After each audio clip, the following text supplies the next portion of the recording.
ketemu lagi dengan kita podcast Pas-Pas Bertanya Musisi Menjawab. Kita sudah kedatangan tamu agung lagi malam ini, Kak Bivo. Yeay. Malam ini gue nggak sendirian, gue temanin seperti biasa ada Dian. Kali ini kita kedatangan co-host istimewa juga dari Kalimantan dan Jawa, Mas Jule. Yeay. Apa kabar Kak Bivo? Alhamdulillah sehat, Heeh. sehat dan menikmati macet di sekitaran susu. Masih di luar ya. Oke. Banyak kegiatan hari ini ya. Terima kasih loh udah menyediakan waktu untuk bisa hadir sebagai bintang tamu malam hari ini. Suatu kehormatan buat kami. Oke. Udah makan malam Kak Bivo, udah dinner. Udah makan Danish tadi. Denis. Oke. Keren. Udah makan nasi gue kalau malam. Kak Bivo, Kak Bivo kan belakangan ini kan banyak banget seliweran di media sosial ya, khususnya di TikTok ya.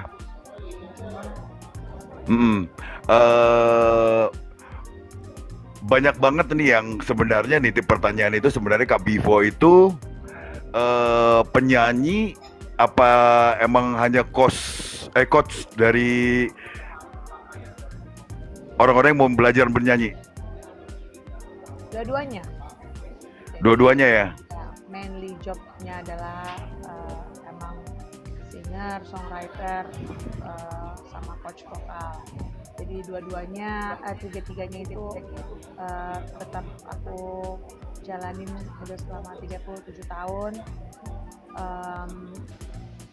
Ngajarnya udah 20 tahun, dari SMA tuh udah ngajar sebenarnya gitu. Aku lebih ngajarnya ke sekolah, terus private orang-orang yang emang nggak mau datang ke studio. Aku ada yang di studio itu ada 3 tempat, ada di Tebet, ada di Karawaci, ada di Dharma Wangsa. Cuman kebanyakan itu visit tapi private gitu. Private ya. Sekali ngajar berapa orang tuh Kak Bivo? Kalau private sendiri. Sendiri ya? Iya, kalau di studio itu kemarin dari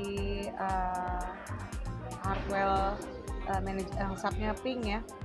Pink tuh ada beberapa, ada kayak V Athena, ada Kak Ida, ada Jiang juga tuh. Mereka Jiang tuh memang dari Bengkulu jauh-jauh, emang bener-bener mau datang untuk niat lah untuk mau latihan vokal, dan kita bikin ada namanya recording session. Dari sisi pengajaran aku emang agak sedikit beda. Pink hadir, halo Suroso. Welcome. Nah terus berbedanya tuh gimana tuh Kak? Berbedanya ada beberapa yang pernah kan aku setelah Asia Bagus itu kan aku sempat dikontrak sama salah satu TV kan. Nah salah satu TV itu kontrak 5 tahun. Baiknya mereka itu nggak, kalau ada beberapa artis kan yang memang kalau udah pemenangnya tuh didiemin aja gitu Dian. Nah ini enggak, aku harus sekolahin, you name it, semua lembaga yang berhubungan dengan musik. Nah itu aku pindah ke sini, pindah ke situ. Nah dari semuanya yang aku latihan ini ada beberapa teknik yang nggak aku dapetin. Gitu. Nah beberapa teknik yang nggak aku dapetin. Tahun 2000 tuh aku mau kuliah di Boston waktu itu. Oke. Ambil musik. Nah jadi kita harus bikin proposal dulu kan sebelum kita naik ke atas untuk jadi mahasiswa di sana gitu. Nah akhirnya aku tambahinlah silabusku yang namanya performing act, stage act, recording session, miking, sama how to make a good music and how to be a good musician gitu waktu itu. Aku punya bahannya itu. Nah, aku cari bahan-bahan itu dari artis-artis yang favorit aku banget gitu. Contohnya berbeda genre itu dari Alanis Morissette dan Jewel. Dari Jewel pindah ke Erika Badu. Dari Erika Badu aku pindah ke Maria Carey. Nah itu 4 orang itu yang aku jadi bahan untuk proposal aku untuk di sekolah di Boston itu. Gitu. Nah karena aku nggak jadi berangkat, akhirnya itu jadi silabus aku untuk pengajaran setiap semua murid-murid yang les sama aku. Jadi karena kebanyakan sekarang ini dari 2010 yang aku rasain itu, aku ngajar itu stepnya mereka pada salah. Stepnya mereka salah. Salahnya di mana Kak Biko? Jadi ada orang yang rekaman dulu, baru mereka les vokal. Karena mereka untuk mau launching segala macam nggak ada persiapan itu, nggak ngerti caranya. Nah makanya aku bilang stepnya salah. Kejar setoran lah istilahnya mereka ya, karena di industri ya. Ya industri serba instan itu tadi. Jadi sekarang itu nggak bisa kayak gitu. Nah makanya aku mengganti cara-cara itu dan step-step yang salah itu menjadi step yang benar. Gitu. Oke. Aku nonton Madonna, aku nonton Blackpink, aku nonton BTS, aku nonton Katy Perry, aku nonton Alanis Morissette. Nah, itu yang aku dapetin dari mereka itu. Gitu. Oke Kak Bivo, sebelum terlalu jauh kita bahas ini, aku sedikit mundur nih Kak Bivo, izin ya. Mungkin sebagian kecil kita sudah tahu latar belakang Kak Bivo yang mendasarkan kakak sehingga mengantarkan kakak bisa sampai sejauh ini. Tapi kan ada sebagian besar juga mesti kepo nih, bertanya-tanya nih, meraba-raba seperti yang kakak bilang tadi di awal itu, mereka banyak mendengar katanya. Ya kan, supaya tidak simpang siur, boleh dong aku minta sama Kak Bivo itu menjelaskan. Pertama, asal Kak Bivo itu dari mana? Udah gitu, apakah emang bakat menjadi musisi ini, pencipta lagu, sudah punya karya 3 single saat ini, itu ada dari warisan dari nenek mungkin, dari ibu, dari siapapun itu, dari keluarga gitu loh Kak.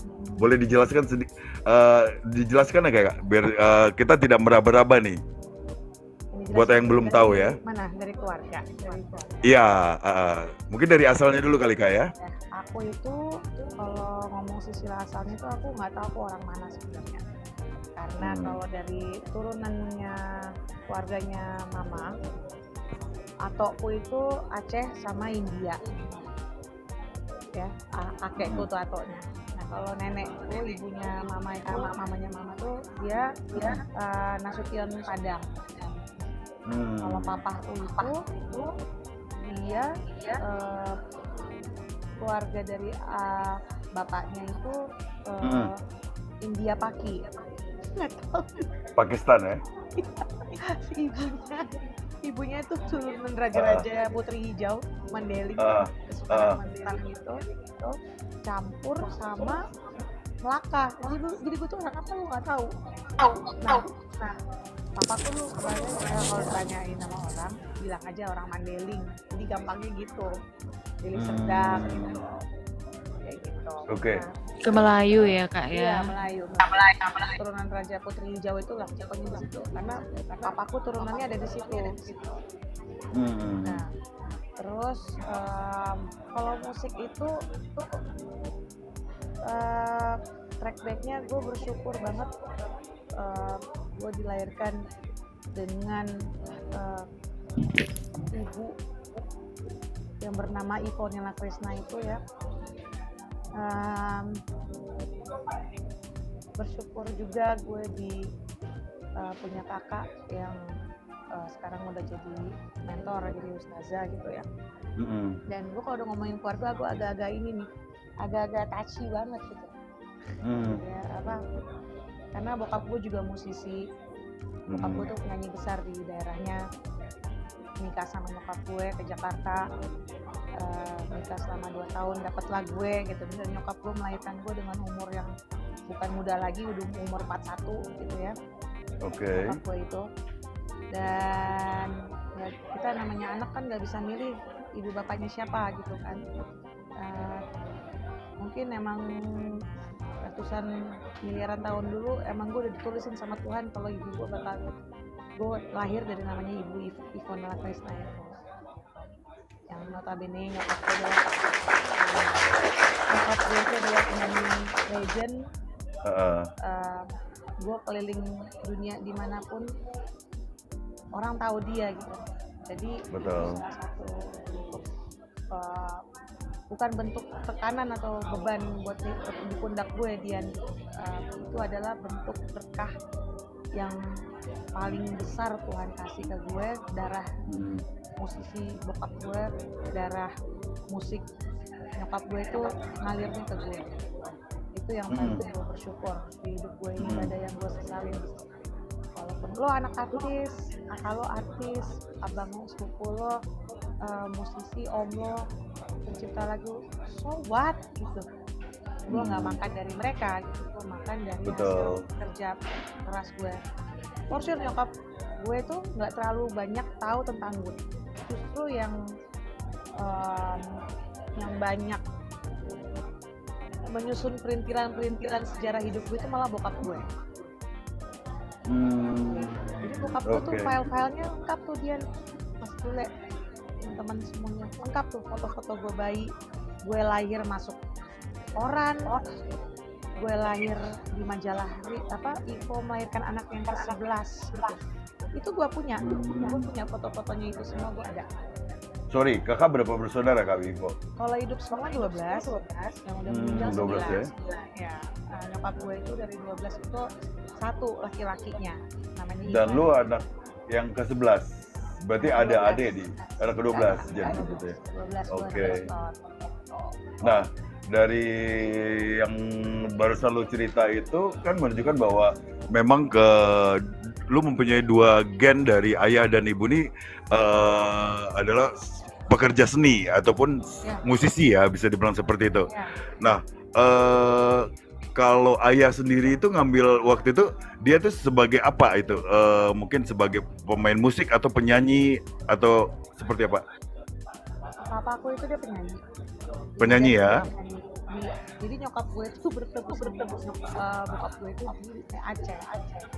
Jadi kalau zaman dulu, ya mungkin kalau sekarang kita menyanyi di Makassar, pakai band regulernya sana lah, biar kita nggak bawa band gitu. Itu yang terjadi sama nyokap gue. Jadi pas di Aceh, si Bahrudin ini, si bapak gue ini lagi di Aceh, bandnya lagi naik-naiknya. Udahlah pakai si bandnya si Bahar aja gitu bandnya. Dan itu gue lihat foto-fotonya ada semua. Bapak gue itu ada semuanya, dia punya foto-foto dokumentasi ya. Kakak gue tuh itu perintilannya ini banget. Detail dia orangnya. Detail banget gitu. Rajin mengarsip ya. Iya. Gue tanya sama bokap gue, kenapa pakai gitu? Biar tahu sejarah di mana aku bertemu sama mamamu tuh di mana. Itu kan kalau di filmin tuh kayak gitu kan, kalau orang waktu ketemu kayak nggak mungkin ada momen yang mungkin ada beberapa orang yang kayak gitu. Kalau nyokap tuh kayak cinlok gitu loh, mereka berdua gitu terus nyokap gue diundang ke Medan lagi, ketemu lagi sama bokap gue lagi gitu. Oke. Ya. Nah, waktu zaman bokap masih berkarya itu, ada nggak salah satu hasil karyanya yang masih dikenang sampai saat ini? Maksudnya masih ada dipublish gitu loh? Sekarang sih nggak ada. Nggak ada ya? Cuman kalau arsipnya gue ada, karena dia kasih ke gue itu. Yang ternyata yang bikinin album bokap gue tuh nyokap gue. Iya. Yang ngeprodusin bandnya itu nyokap gue gitu. Oke. Nah, berarti kita beralih ke nyokap nih ya. Karena nyokap ini yang gue tahu itu, gue sedikit profiling kemarin itu, ini salah satu mungkin perdana untuk Indonesia yang membawa keroncong go internasional adalah nyokap. Ya, di Belanda. Di Belanda ya. Iya. Nyokap gue itu dari tahun 60-an dia satu-satunya artis Indonesia yang go internasional. Di kontrak sama Philips Record selama 10 tahun di Belanda. Nah, ini juga bukan cuma berhenti sampai di lagu keroncong doang yang dibawa go internasional, tapi yang gue tahu juga sampai musik jazz pun untuk musik jazz Indonesia dibawa oleh nyokap untuk go Iya. internasional. Iya, betul. Hmm. Betul. Jadi Nah, nyokapku itu bisa nyanyi lagu keroncong gara-gara Presiden Soekarno. ya betul. Menjadi istilahnya waktu itu julukannya adalah penyanyi istana karena sangat dekat Iya. sekali dengan Iya. beliau Pak Betul. Soekarno. Nah, kenapa lu tidak mengambil genre yang sama kayak jazz misalnya atau keroncong? Nah, ini lagi menariknya hidup gue itu, asiknya Tuhan kasih hidup gue itu saat gue masih kecil, lingkungan gue tuh udah di lingkungan film, lingkungan musik. Nyokap gue itu dulu dia pernah bersumpah, Bang. Ya. Dia bersumpah, jadi saat itu dia sakit hati gara-garanya. Dia bilang sama dirinya sendiri, gue nggak mau jadi orang miskin, gue harus punya studio rekaman. Nah itu gue diceritain sama orang namanya Mas Kadri Muhammad. Mas Kadri Muhammad itu zaman dulu namanya Bang Musa ya, Kuningan itu. Bakri itu BBD lah, Bang Budaya atau apa gitu. Iya. Nah itu nyokap gue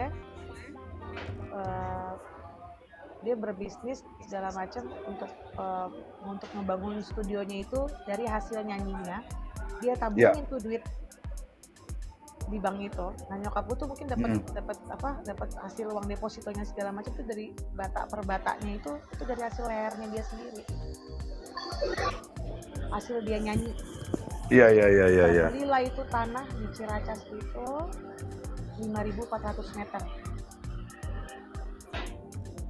Itu tahun 79. Gue belum ada. Dia di tanah itu.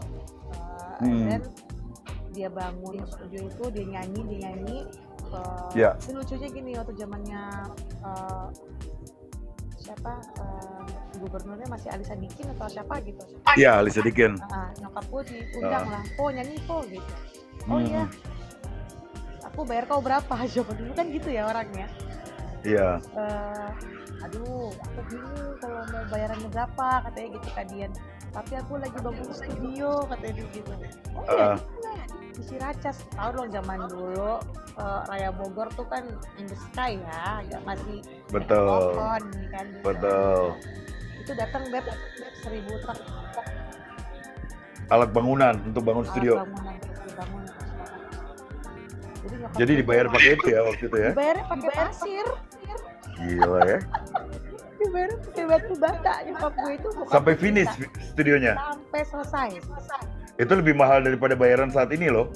Nah, dan itu ternyata Om Kadri bilang studio lo itu harganya $4 juta saat itu. Edan. Nyokap gue itu gue lihat di blueprintnya, karena itu udah terjual kan. Itu gue lihat blueprintnya, appraisalnya segala macam tuh gue lihat dengan mata kepala gue sendiri. Nah nyokap gue waktu di Belanda itu ketemulah sama sound engineer-nya Star Wars, Jeff Cooper. Itulah yang ngebangun studio gue 1.200 meter. Yang di Ciracas. Malam semua. Okay. Maaf telat ya. Malam, iya. Mas Faris. Halo, Bang Faris. Ya. Terus. Dia bangun lah itu, pokoknya ya dihargai itu.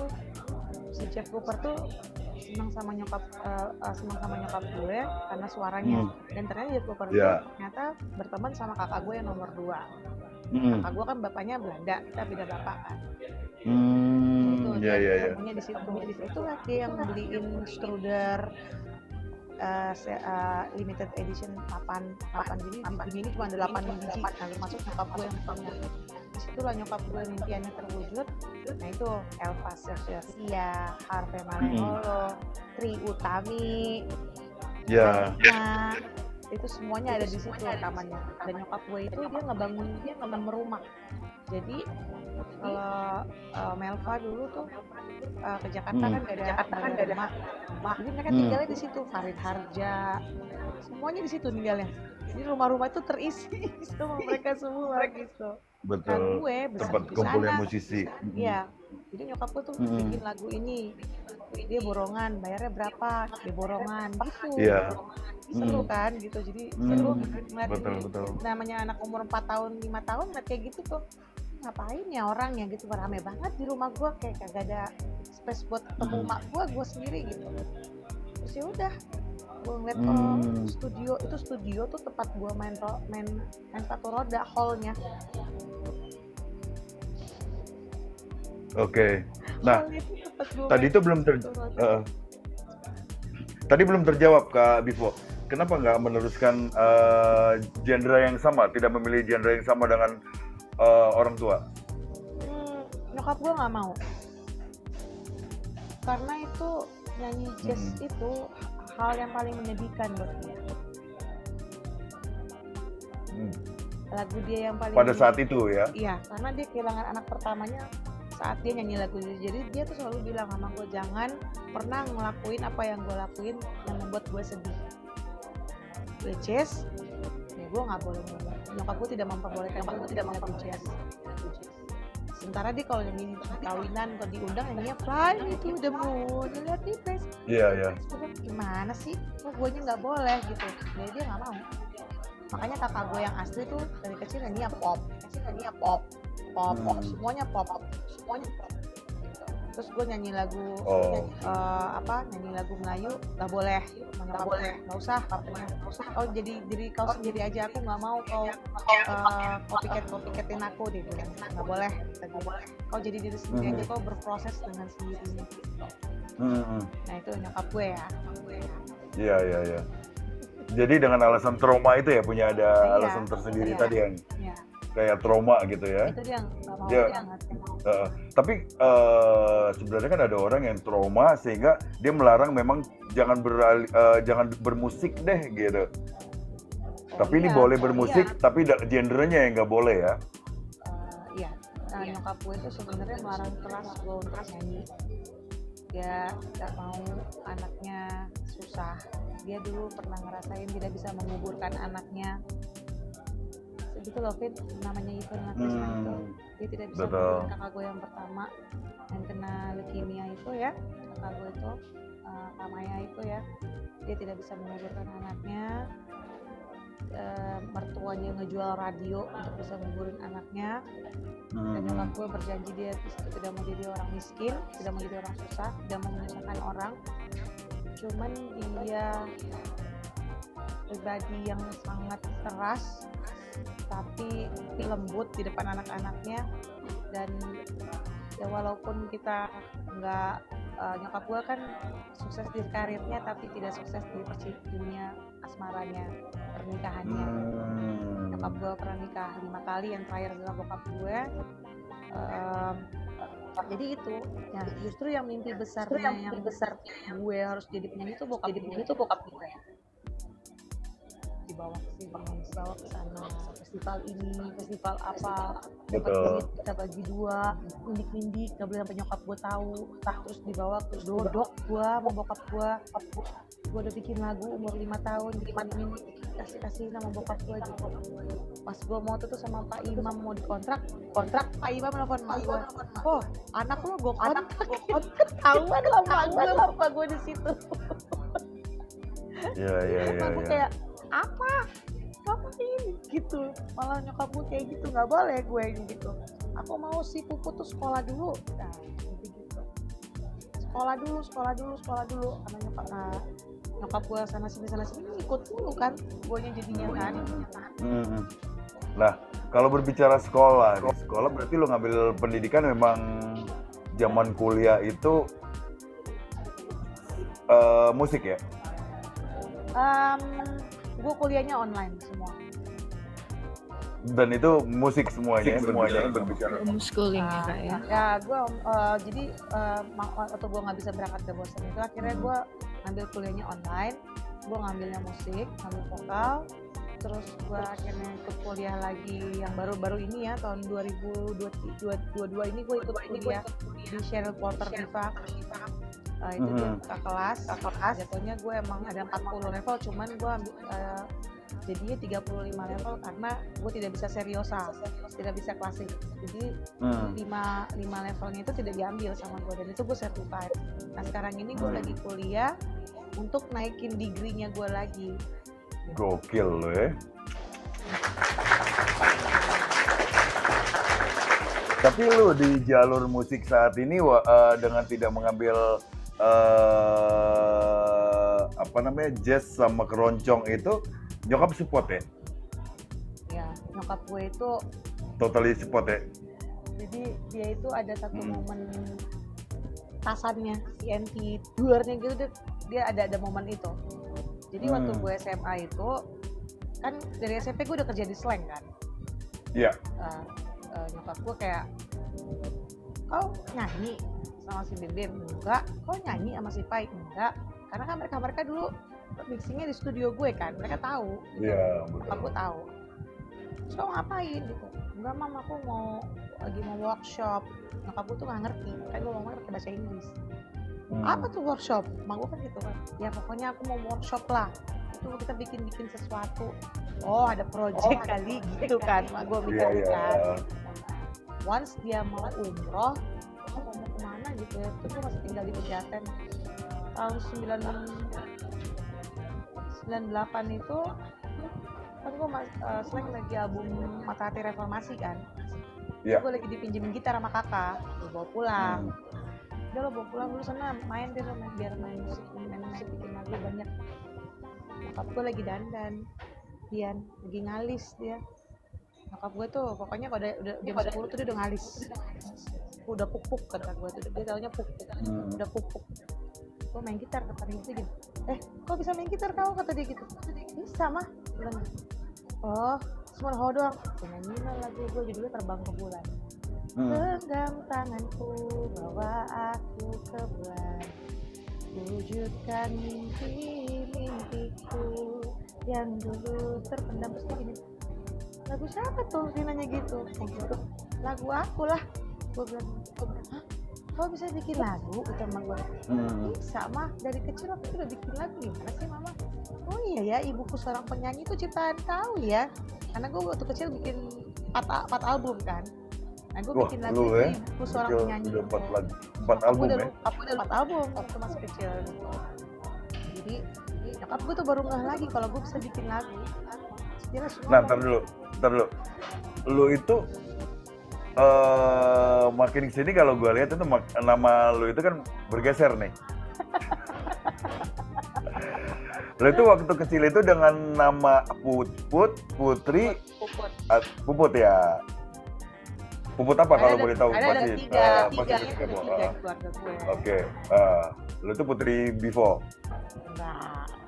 Putri apa? Enggak, waktu lu keluarin sini. Nama gue tuh waktu gue masih kecil tuh namanya Puput Ivo, karena kan ada Puput Melati, ada Puput Novel. Bener. Nah itu jadinya Puput Ivo. Terus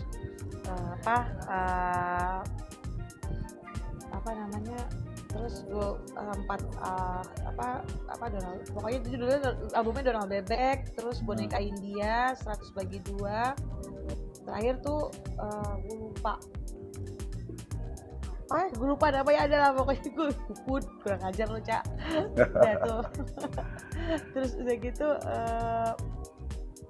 gue nggak bikin lagu, nyokap gue itu bikin lagu religi kan sama kakak-kakak gue. Nah karena nyokap gue ngerasa gue berkemampuan, disuruhlah suara dua ngisi lagu religi. Nyokap gue tuh ada banyak banget, Ben. Nah nyokap gue tuh albumnya ada 200, tau gak lo? Dan lu masih kecil aja 4 ya? Gue kecil 4 album. Religi gue tuh 6. Nah tahun 2000 itu gue ngeluarin album pertama kali, album gue bilangnya bukan album remaja ya, udah umur 18 tahun. Itu gue tahun gue nikah, gak lama gue ngeluarin album tahun 2000. Oke. Tahun 2000 lu ngeluarin album, kenapa di tahun berikutnya yang menjadi pertanyaan orang adalah lu mau lagi mencoba untuk yang namanya ajang kompetisi pencari bakat? Itu gimana ya? Lu kan udah masuk ke dalam industrinya. Itu betul. Nah, itu salah ini kan satu kebalik ya dari- sebenarnya. Ya, Iseng itu kali ya? sebenarnya, bukan iseng, itu tuntutan anak gue. Jadi si Alvaro ini kan anak gue sempat nggak tinggal sama gue lama karena gue sakit. Jadi taking care sama kakak gue. Nah, itu dia gimana caranya gue bisa ngeliat emak gue di TV gitu dia. Lo tahu yang masukin gue itu ya, masukin nama gue sama KTP gue itu bukan gue, Siapa? anak gue yang nomor 1 itu. Oh, berarti lu iseng. Bukan gue. Iya. Dan lu jalanin itu. Lo bayangin ya Faris, bukan gue yang sign up tuh, bayangin. Betul. Bukan iseng sih itu, bukan. Lu Kayak jalanin untuk- itu, Anaknya ya. sementara orang lain itu dari daerah susah payah berjuang untuk masuk itu. Iya kan? Nakal lo kata gue. Hanya untuk membuktikan nggak bisa bahwa- jadi patokan sih menurut gua, nggak bisa bisa jadi ya? patokan. Sementara kalau di AGT gitu ya, Ah, Got Talent itu ada penyanyi asli yang suaranya bagus banget, terus dia sebenarnya tidak dimunculkan. Lu pernah nonton itu nggak, seri itu nggak? Ya, Jadi ada Oh iya, penyanyi pernah. I know it. Oke. sebenarnya dia punya kualitas yang bagus, nama dia juga sudah cukup dikenal, tapi dia ikutan lomba pencarian bakat itu. Gua sih sah-sah aja ya, karena di era sekarang ini masalah engagement. Dan betul. semakin banyak orang mengenal lu lagi, semakin cepat juga orang mendengarkan karya lu. Jadi nggak bisa jadi patokan, levelnya harus dari dasar dulu, baru ikutan lomba, baru nanti jadi penyanyi. Bisa jadi dibalik. Iya, Ada contoh. bisa jadi kalau gitu. Nggak menjadi jaminan Benar. juga ya. Kita ambil contoh aja Benar. kayak Anji aja lah ya. Anji aja sekarang ya. Kita lihat aja dia udah seperti apa. Jangan gosip ya, kalau ngomongin Anji jangan gosip ya. Jangan di sini nggak ada gosip. Jangan. Jadi ya itu Ah. tadi anak gue iseng gue dan saat gue nganterin sekolah itu momennya tuh dia bilang mama pasti lolos. Lo bayangin nggak itu ya, gue lagi mau menuju golden ticket, nyokap gue lagi operasi kakinya diabetes, nyokap gue lagi di Malaysia lagi operasi kataraknya, dan itu semua orang yang udah mau masuk ke golden ticket itu semua bersama ibu bapaknya. Gue Dan doang lu- yang enggak. Anak lu nggak dampingin? Anakku sekolah. Oh iya, sekolah. Oke. Gue ngantri dari jam 7 pagi baru masuk judges itu jam setengah 10 malam. Namanya. Terus lu masuk dalam nominasi sampai berapa besar itu? Gue mau masuk ke 24 besar, gue mengundurkan diri. Nah, hanya untuk memuaskan kemauan anak berarti. Ya karena gue inget banget pas saat gue eliminasi 3 ternyata nyokap gue datang ke GKJ. Ya ketahuan lah gue anak siapa. Ini buat lu jadi nggak menarik ya? Gak ada challenge-nya ya? Bukan, gue ketahuan gue anak apa. Terus ini Dian, produsernya itu teman kakak gue, jadi gue tuh gimana ya pastinya teman gue ada Takut dia dikira memanfaatkan privilege ya kak ya. itu Kayak satu, gitu ya. kedua itu gue bilang gue kayak nasi kotak inbox tau nggak lo, titipan. Iya. Iya. Nggak lucu juga kalau kayak gitu. Ya kan, Padahal lu Faris, punya satu idealisme. Lo ngerasa- Iya. Nah lo nggak, Terus kalau bagi- jadi gue ngerasain nggak kayak gitu? Jadi gimana kak? Iya, Tanggapan nggak nyaman anak pasti. tanggapan anaknya Kak Bipo ketika taunya Kak Bipo mengundurkan diri pada saat itu. Nggak masalah. Yang penting Nggak nyokap masalah. gue dari situ. Dan Tapi dia pada kan- saat awal audisi memang semua yang terkait atau juri segala macam nggak tahu siapa ini Kak Bipo gitu anaknya siapa. tahu lah, Oh apalagi Tahu lah. tahu. Udah tahu ya. Kan ada itu riwayat di zaman situ. gue itu Nugi, Oh, iya. Anang, DJ Indra Lesmana yang ketahuan ngetawain gua lah. Orang gua kecilnya sama Niti DJ Mandala Serana. Kan, lu ngapain sih? Oh, Lu iya. ngapain di sini? Anang lagi udah Kak. Oh Udah. itu pas zamannya Anang ya sama Titi Iya, DJ ya pada saat iya. itu. Oh iya. Gue itu Itu ikut orang-orang Idol tuh lama 8 gitu. kali dari pertama sampai barengan. Gue terakhir tuh barengan sama Gisel pemenang. Gisel sama Aris pemenangnya. Ya. Itu kan setiap juri kan ya, Mas J teman gue di Potlot, Hmm. Indra, Titi, ya tahu gue kan gue ikut terus kan itu. Nah makanya kayak gimana ya, gue X Factor udah, The Voice udah, Indonesian Got Talent udah. Nah, tinggal mungkin tahun depan gue akan berangkat lagi gitu ke Amerika ya gitu, karena itu salah satu bentuk impian nyokap gue. Gue tuh selalu menghadirkan emak gue ada depan mata gue, Paris, setiap gue nyanyi di panggung gede atau panggung kecil. Dan itu dia datang, bener datang gitu, ada. Dan jarak gue sama nyokap itu setipis kaca. Gue orang yang peka, jadi ada satu kemampuan yang kayak gue bisa ngeliat dia hadir tuh gue tahu wanginya.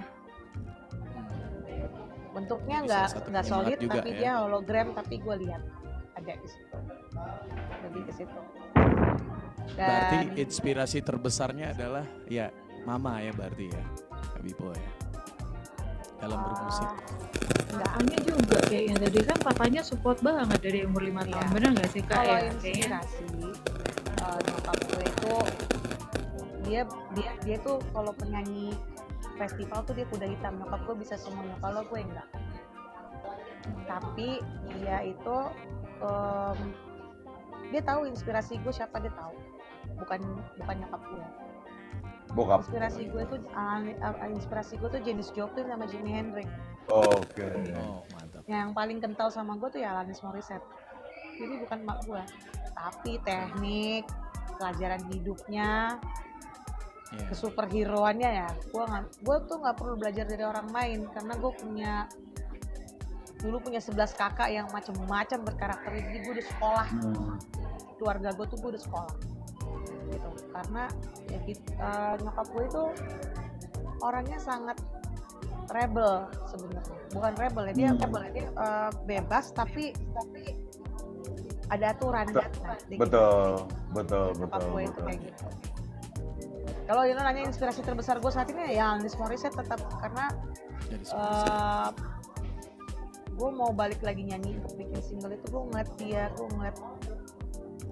Alanis Morissette tuh udah punya anak juga, udah berkarir juga, tapi tetap nyanyi. Itu yang bikin gue balik lagi, gue mau bikin lagu gitu. Dan itu lagu yang gue baru rilis itu adalah lagu gue setelah 23 tahun yang lalu baru gue rilis sekarang. Lo bayangin nggak jarak album pertama gue sama album kedua gue tuh bedanya 12 tahun. Nah, yang 3 single yang lu pernah share ke gua itu setelah album keberapa? Setelah I'm Dreamer itu lagu 2009. Setelah gue ngelahirin anak gue ketiga. Kalau Sama Saja itu pakai duit di rumah gue tahun berapa ya? 2009. Nah, gue bikin lagu Sama Saja itu 2011. Jadi Dan lu produksi secara indie ya yang 3 single Iya. ini? Sebelumnya di label? nggak ada label, gue semua sendiri.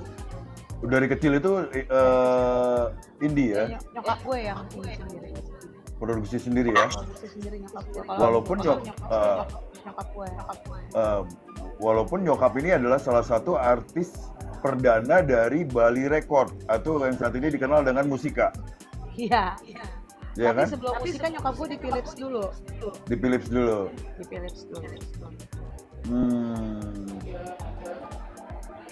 Oke Kak Bivo. Kak Bivo kan memiliki istilahnya role model ya, walaupun bukan menginspire ya, tapi role model itu orang tua. Nah sekarang kembali ke putra kakak, anak pertama. Cowok ya Kak ya, bener ya? Ya, Anak pertama. Bentuk support kakak terhadap dia seperti apa dalam bermusik? Karena kita kan tahu dia juga saat ini juga musisi ya gitu. Nah itu seperti apa? Apakah sama dengan cara dulu orang tua mensupport kakak yang ayo Bivo lo kesini berapa tahun dulu, diajakin kayak gitu seru kan sebenarnya? Cara mendidiknya apakah sama? Sama seperti itu apa enggak? Cara mencacing dan mempackage-nya gitu. And then why? Ya. Ini kepo nih, gue pengen tahu. Ya. Jadi gue punya prinsip itu sama Edmond itu, saat gue punya anak, gue tidak mau anak-anak gue menjalankan impian gue. Ya, itu cara gue.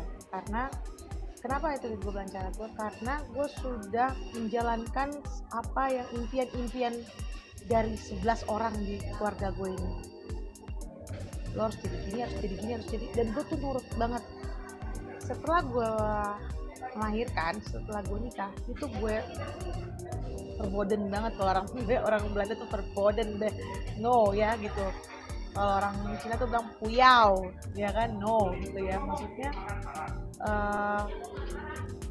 gue tidak mau anak gue menjalankan apa yang jadi impian gue kecil gue itu. Cuman gue sebagai ibu biologisnya, kadang-kadang ada yang ketidakhadiran gue di masa hidupnya dia ini. So saat Alvaro punya chance untuk menjalankan proses hidupnya, which is dia ikut Indonesian Idol sendiri, dia ikut X Factor sendiri. Lo bayangin, anak kocak banget anak gue si Jamie Alon. Dia mah anterin aku dong katanya. Kemana? Aku mau audisi apa? The Voice.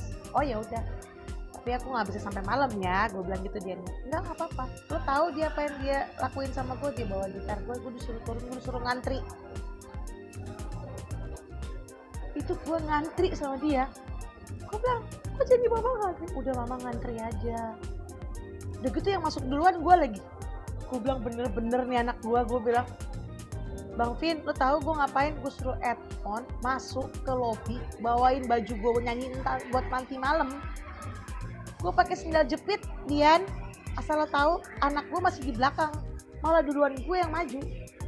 Oh bener-bener nih anak gue bilang. Lo tahu pas masuk booth juri, ada di TikTok gue teman namanya Inge, itu dia backing vokalnya Rosa. Itu ketawa atau nggak, lo ngapain anak gue bilang. Orang kok nggak mau audisi, gue disuruh audisi. Ya udahlah, nyanyilah lo sebagai syarat kata dia. Ya udah gue nyanyi, masuklah gue. Ternyata anak gue masuk. Anak lu juga masuk ya? Luar biasa, dua-dua masuk. Aduh, anak gue bener-bener kayak ini gue bilang gitu kan. Ya udah nggak apa-apa. Dah saat itu gue mengundurkan diri lagi karena gue dikontrak sama ISBSD itu ada International Indie Music Festival. Itu gue 13 hari harus ada manggung di situ. Iya. Nah, gue bilang sama anak gue, Bang, mama harus mundurin diri, nggak bisa. Tau anakku jawabnya apa? Tenang, tahun depan ada lagi. Oh, disuruh lagi tahun depan lo nya ikut. Tapi gue punya pertanyaan nih, Kak Bivo. Tanya dong. Apakah Kak Bivo yang suka gini nih, perjalanan Kak Bivo tuh udah kemana-mana segala macam, dari Donald Bebek Cilukba kalau nggak salah tahun 89-90 lah. Gue pernah dengar karena gue pernah siaran juga di radio tahun-tahun segitu. Sampai berkumpul circle-nya dengan musisi, terus menjadi vokal segala macam, arranger, songwriter. Kenapa masih punya keinginan untuk membuat single, membuat lagu? Sementara industri sekarang kan bisa dikatakan dikuasain sama anak-anak yang masih muda. Apakah ini cuman untuk meneruskan legacy dari Tante Ivoka atau gimana segala macam? Gimana, Kak Bivo? Yes. Kalau nerusin legacy, pertanyaan itu gue agak panjang bro nanti ngejelasinnya. Oke, singkat aja. Waktu nyokap gue belum meninggal, ada 4 permintaan dia yang di gue secara pribadi. Itu kakak-kakak gue disuruh keluar sama gue. Dia cuma ngomong sama gue, empat mata, mau ngomong sama gue gitu. Put, ambil dompet. apa mah, nanti dompet aku, ini kartu KCI kau pegang ya, satu. Kedua, gue nggak boleh berantem sama kakak gue, karena mereka pasti ada yang take off duluan. Tuh mak gue tuh ngomong gitu, jadi kau jangan berantem. Ketiga, kau urusin semua lagu-lagu aku, jangan sampai kececeran. Maksudnya dia punya master segala macam tuh harus disimpan, ada di rumah gue. Keempat, terusin perjuangan aku. Maksudnya dia adalah bukan gue melanjutkan legacy nyokap gue. Gue harus tetap nyanyi apapun yang terjadi, karena gue udah punya kesempatan hidup udah 3 kali, Mas Jule. Ya. Dan gue mata gue melek itu dari perbatasan dunia kita sama dunia sana itu udah 2 kali terjadi. Dan yang bikin bangun gue itu bukan surat Yasin, surat Al-Baqarah, bukan apa-apa. Jadi nyokap gue tuh udah tahu. Yang ngebangunin gue itu pertama itu lagunya Beatles. The Beatles. There and Everywhere. Itu mata gue dari koma gue melek. Cobain nggak Faris? Satu murotal itu kagak ada ini. Kagak ada sadar-sadarnya. Pas itu hari itu di MMC pasang Here There and Everywhere, hari itu gue bangun. Jadi nyokap gue tahu. Dengar lagu itu ya. Ya. Itu emang ada meaningnya di gue, karena gue udah di sini, di sana, dan di mana-mana itu gue udah pernah terjadi sama gue. Yang kedua kalinya itu gue bangun dengan lagu Sometimes It's Never Quite Enough, itu which is itu ringtone gue punya handphone. Itu di ICU habis ngelahirin anak gue yang terakhir 2 minggu. Nah, jadi gue bukan melanjutkan legacy nyokap gue. Tadi gue bilang, gue kalau orang bilang lu beban ya punya nama Ivo di belakang. Enggak, asal Bang Jule tahu, yang ganti nama gue itu adalah nyokap gue sendiri.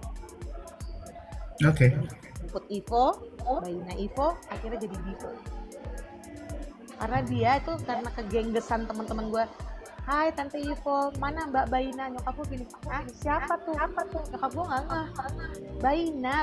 Oh Baina si Puput. Oh, dipanggil lah mak gue.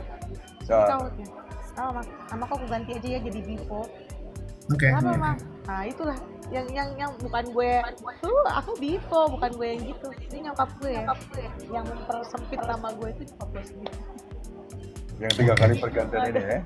Iya. Bagian nama dari nyokap ya, Kak. Dan gue lahir di dunia ini, yang ngasih nama gue tuh bukan nama bapak gue.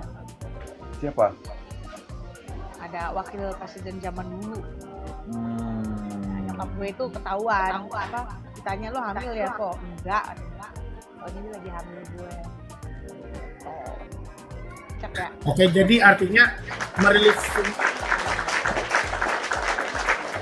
Jadi Kabivo ini merilis single ya sudah, karena gue adalah seorang penyanyi, gue adalah songwriter, arranger segala macam, ya udah gue merilis aja single gue tanpa nothing tulus lah ya hitungannya. Mau terkenal apa tidak terkenal ya udah, yang penting gue ada sebuah karya atau beberapa karya yang terus update walaupun saingannya banyak banget.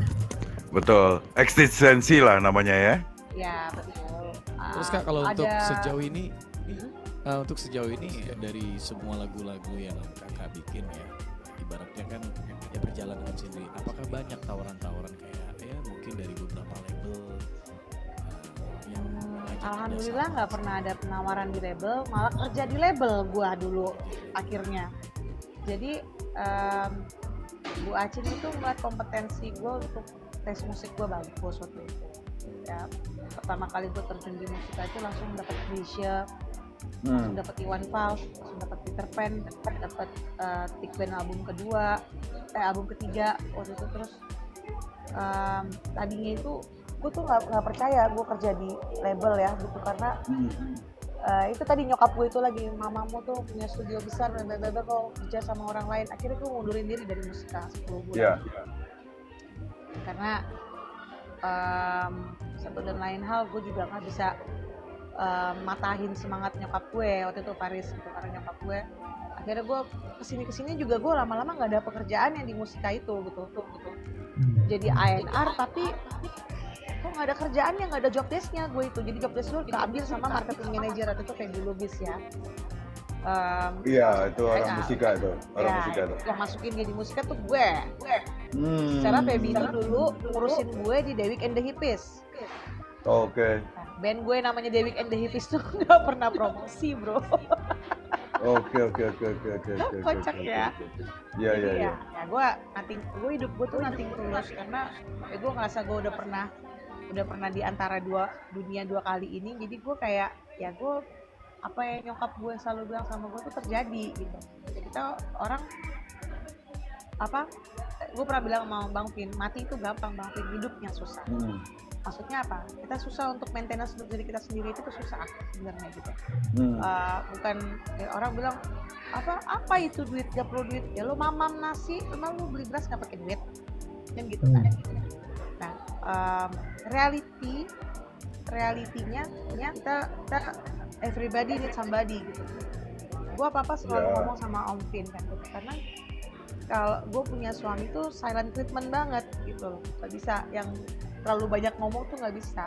Karena perempuan itu dia punya hipotalamusnya lebih gede daripada laki-laki kan gitu kan. Jadi harus banyak yang dikeluarin. Nah, makanya alhamdulillah ada TikTok lagi yang bisa mempertemukan kita di sini gitu. Kita bisa ngomong ngalor ngidul, bisa ngomong yang bermanfaat, kita ngomong yang santai-santai kayak gini tapi bermanfaat, jadi kenal, jadi saudara semuanya. Dan nyokap gue itu selalu bilang, main sama siapa aja, bergaul sama siapa aja, tapi kau ingat kau perempuan. Kau punya suami, kau punya anak itu, dan kau jangan tinggal sholat. Ngomongnya cuma gitu doang, jangan tinggal sholat. Kau mau bejat kayak gimana pun kau harus sholat. Orang mau jahat sama kau jangan. Jadi gue itu hal-hal yang kayak gitu gue bikin nulis lagu Bang Pin gitu. Kayak saat gue dipotot itu gue belajar sama Mas Lini tuh gimana bikin lagu Tulus Mas. Jadi gue banyak nanya gitu, dan gue orangnya penasarannya tinggi. Nah itu turun tuh ke anak gue namanya si Jamie Awa itu kelakuannya, sifat gue yang penasaran itu yang turun ke dia gitu. Kalau anak gue yang nomor 2 lempeng-lempeng aja, nah anak gue yang nomor 3 keempat kelima tuh dia lebih ke olahraga ini. Tapi dia anak gue yang nomor 3 sekarang jadi DJ. Nomor 3 jadi DJ yang kemarin banyak event ya. Ya dia atlet golf sekarang jadi DJ. Itu gue tidak mengarahkan kemana-mana gitu karena gue yakin sebelum kita dilahirkan itu kita udah punya jalan hidupnya masing-masing gitu. Tinggal ngarahin aja. Ini loh. Lu kasih kebebasan ya? Ya. Iya. Itu yang paling. Kak Bifo tadi di awal Kak Bifo bilang bahwa di industri musik Indonesia ini ada step yang salah. Orang bikin lagu dulu, baru latihan vokal. Orang rekaman dulu, baru latihan Rekaman vokal. dulu. Launching dulu, baru latihan vokal. Masuk industri dulu baru latihan. Iya. Tapi kenyataannya banyak penyanyi-penyanyi yang melakukan hal itu, dan penyanyi yang seperti itu malah bisa dikatakan punya tingkat kesuksesan yang cukup tinggi ya. Gue pernah tahu beberapa teman-teman yang merilis single duluan, habis itu dia ada vocal coach gitu. Baru diperbaiki sebelum. Teman-teman juga banyak, ya kan? Yes. Tapi sebenarnya menurut Kak Ivo, kenapa stepnya harus diawali dengan nyanyi dulu? Padahal industrinya sudah mengarah ke sana. Yang penting lu, bahkan label-label sekalipun sekarang tuh ya beberapa ya udah ini lagunya bagus, lu nyanyi semampunya, nanti kalau masalah off air, panggungan segala macam, nanti kita kursusin lu atau nanti ada kita panggil vocal coach gitu segala macam. Itu yang gue bilang salah stepnya. Jadi gue waktu ke SM ya, Bang Jule sama Rosa itu Korea, itu gue ngeliat banget yang namanya Wavy atau siapa ya, gue namanya kalau nggak salah Wavy ya kalau nggak salah tuh. Itu mereka kan belum keluar ya 2 tahun 3 tahun yang lalu, itu mereka udah digojlok duluan. Sehari kerja 9 jam tuh di dalam gedung SM itu doang. Terus gue nanya gitu kan, terus gue ketemu sama siapanya Super Junior gitu. Jadi mereka itu ya ternyata yang gue bilang stepnya salah itu di verified sama mereka. gitu. Apa yang gue bikin step di silabus gue itu ternyata dibenarkan oleh mereka. Hmm. Nah gue itu lo bayangin nggak, gue bukan serta merta, gue tuh riset dan gue learning by doing. Temen gue murid gue si A ini yang namanya ini, kak aku udah rekaman kak. Gue bilang udah rekaman, gue bilang iya aku udah rekaman, tapi kakak tahu nggak aku nggak siap sebenarnya. Meledak pula lagi kan dia ini. Terus gue bilang, tiba-tiba dia nelfon gue lagi, kak tolonglah ke rumahku kak. Kenapa? Aku besok launching, aku belum siap. Gimana dengan dalam waktu 2x24 jam aku bisa siap? Oke. Gimana ya? Gue bilang waktunya kita persempit aja deh, gue bilang gitu. Tapi aku harus ada rekaman lagi nanti malam. Oh ya udah, lagu lo mana sini, kita dengerin, kita bedah liriknya dulu, penempatan penekanan yang di mana. Malamnya baru gue temenin latihan. Alhamdulillah saat launching aman. Dan Kak Bivo mengalami hal itu sendiri dengan anak didiknya Kak Bivo ya? Iya, banyak banget. Nah yang lucu lagi tuh saat Intan Nuraini itu kan dia bikin lagu sendiri, tapi dia tuh nggak bisa take vokal kalau nggak ada gue. Lu jadi coach vokalnya ya? Ini ya, guide. Kayak gue dibawa ke Bandung. Ngapain kita ke Bandung? Gue bilang gitu. Ya gue mau rekaman. Buset, rekaman di studio bisa kali, gue bilang gitu. Enggak. Di Bandung aja katanya, gue mau cari suasana lain. Wah gila-gila nih, gue bilang anak gue. Itu di sepanjang perjalanan Cipularang itu ya kita nyanyi latihan sama dia lah. Ulang lagi sampai studio rekaman, udah plug and play langsung nyanyi dengan yang tadi kita latihan di mobil itu. 2 jam selesai, habis itu makan-makan sisanya. Kan lagunya gini, hai kasih ingatkah masa di saat engkau memohon. Jadi pas ke kasir, gue ganti, hai kasir bayarin cepetan pulang. Mengubah-ubah Iya. Iya. Nah, jadi dia kalau manggil gue Prupci, gue manggil dia kasir biar gue suruh Kak Bivo Iya. ini kan vokal coach. Ada nggak cara-cara hal yang menarik cara mengajar murid-muridnya Kak Bivo itu sehingga mereka itu hal-hal yang paling inilah yang bisa bikin mereka itu cepat tangkapnya? Apa membuat mereka itu kayak sesuatu yang menarik tapi mereka bisa mengerti lebih cepat gitu. Ada nggak teknik-teknik strategi. Ya strateginya. Biasanya kan kalau vocal coach itu kan pasti punya strategi masing-masing tuh untuk muridnya. Gimana itu? Ini gue itu kita sharing ship nih ya, namanya sharing ship. Gue nggak ada relationship di hidup gue ini. Jadi mas air putih Malah dia curhat nih. air putih dingin. Enggak. Iya. Ini kita Vokalis nggak boleh minum yang dingin. Vokalis nggak boleh minum dingin. ada cerita yang nggak boleh nyanyi. Sedek. Ica panggil Anggi dong ke sini biar seru. Jadi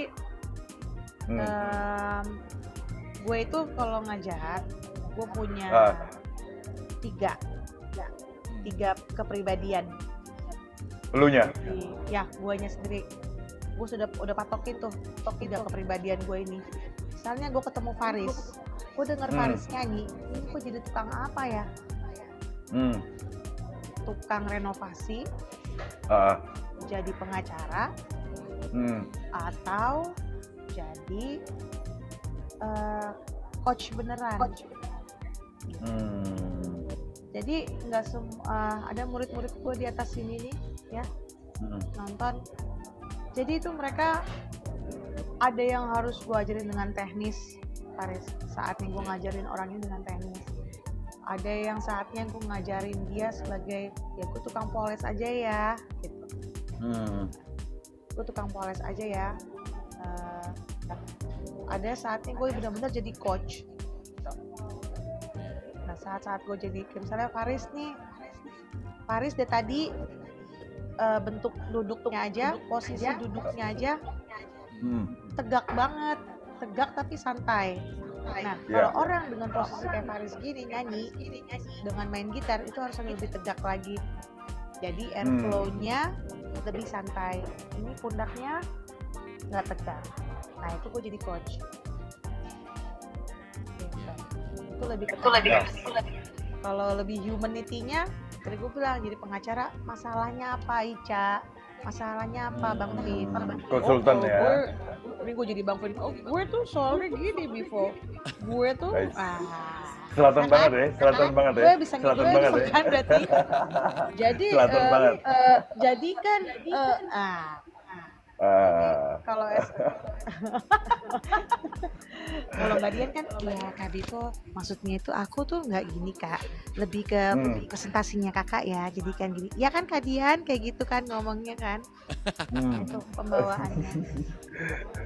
Nah jadi semua yang berhubungan dengan teknis, semua yang berhubungan dengan musik, semua yang berhubungan dengan seni, balik lagi ke pernapasan, intinya itu. Yes.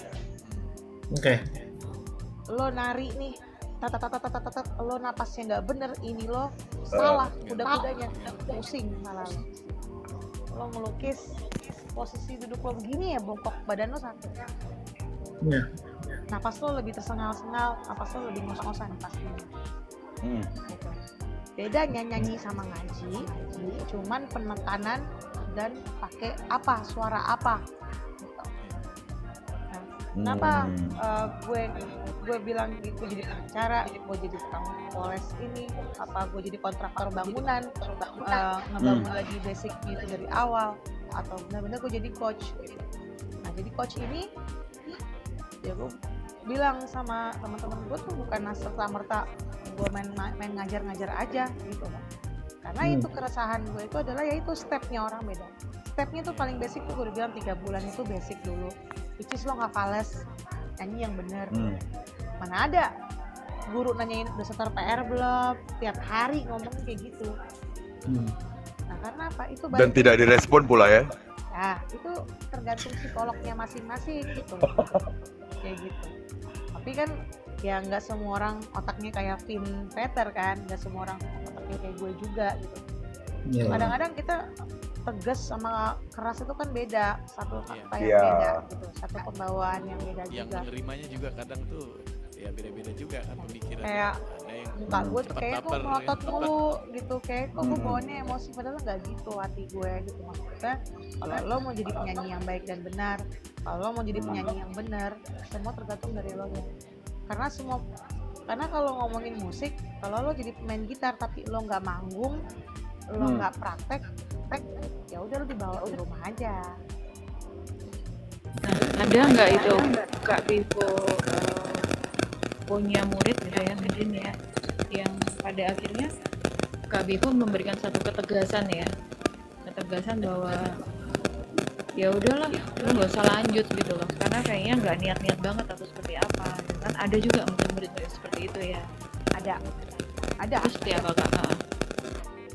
Nah, ini terjadi sama murid gue yang namanya Kalila. Udah latihan sama gue dari umur 15 tahun. Bang Vin tahu tuh hari Kamis gue lagi sama siapa. Nah, gue bilang sama dia, Dek, adanya suaranya udah bagus. Cuman permasalahannya dia nggak bisa bikin kalau recording session ada, cuman dia nggak bisa bikin single karena keluarganya, ya kan? Padahal tuh I wish satu quote I can make a single ya, satu aja dia bilang gitu. Aku mau banget, that's my dream loh gitu. Aku ya namanya anak umur segitu kan, aku bisa show off sama teman-teman ya biasalah teenagers gitu kan. Tapi I can gitu, jadi aku nyanyi cover, dia bikin video apa, lagunya dari lagu dia cover itu gitu. Gue bilang, gue kasih tahu, boleh deh kayak gitu, tapi nggak boleh diupload di YouTube ya, gitu. Kalau cuma buat story Instagram, it's okay. Tapi kalau misalnya upload di YouTube nggak boleh. Oke, kamu put, I understand. Itu gue udah stop Dian. Dek, udah 2 tahun dek, udah ya, gue bilang gitu. Aduh udah jago banget. No, kamu potong ngatur-ngatur aku, kata dia. Kan yang bayar bunda, bukan aku, kata dia. Aku nggak mau stop, aku masih mau nyanyi. Sampai detik ini dia nyanyi sama gue Dian. Satu. Yang kedua Hmm. adalah Namira, murid gue yang baru ngeluarin single Februari barengan sama gue kemarin. Gue udah bilang, Ya, ya. Dek, udah 2 tahun nih, udah ya lesnya. Nggak mau kak. Kenapa? Itu aku perlu. Kakak nanti kalau misalnya aku manggung segala macam, kakak nggak mau nemenin aku. Kakak mau ngeliat aku jelek. Nggak bisa. Aku mau latihan sampai sekarang latihan. Itu gue udah stop loh. Tapi dia minta terus ya. Iya, jadi kayak gue, Ini luar Dek, biasa. gue bilang, Dek, hari ini gak usah latihan ya, kakak balikin duitnya. Aku udah mau, padahal gue udah bilang, kakak mau keluar kota soalnya. Gak apa-apa kak, kakak pegang aja duitnya. Nanti kalau kakak udah pulang, kita reschedule lagi. Ya, mereka udah ngerasa nyaman. Feelnya udah dapet juga dari gurunya. Ya. Dapat kliknya Oh, dia. Dapat tadi kok. kliknya. Dan untuk mentoring seperti itu, apakah ada selain vokal, apakah ada hal lain? Karena menurut gua di industri itu selain punya vokal yang bagus, lagu yang bagus itu subjektif ya. Lagu yang pas, vokal yang bagus, packaging yang bagus, secara mental mereka tahu nggak Kak Bivo? Karena kan gini, kebanyakan orang yang punya vokal bagus, orang yang punya lagu bagus, banyak tidak berhasil karena masalah attitude misalnya. Itu yang pertama. Yang kedua, masalah yang terjadi adalah star syndrome segala macam. Itu ada nggak secara mentoring dikasih seperti itu juga nggak? Itu saat gue coaching pasti gue kasih tahu. Yang private ya. Kalau aku coaching di TikTok ini sebenarnya lebih universal aja, Bang Jule. Oke. Karena gue setiap kayak Novi ini kan lagi mau belajar sama gue, dia nyanyi dangdut segala macam. Emang gue udah bilang gue belum bisa buka room dulu karena sampai akhir bulan ini gue full banget ada kerjaan offline gitu. Aku tuh niat orang tuh dari niatnya sih. Mungkin Tuhan kasih gue kepekaan itu supaya gue juga nggak bisa dibegoin orang kali gitu ya. Jadi aku kadang-kadang menjadi pribadi yang TNT juga, kadang-kadang jadi pribadi yang ya santai aja gitu. Kan tergantung juga antara badanku capek apa enggak kan gitu. Karena juga bulan ini aku kuliahnya kan dari Minggu, Senin, Selasa kan gitu kan. Itu dari jam 4 jam 9 ngikutin jam 9. Kadang aku tanya sama gue, apakah perlu ada yang personalnya banget.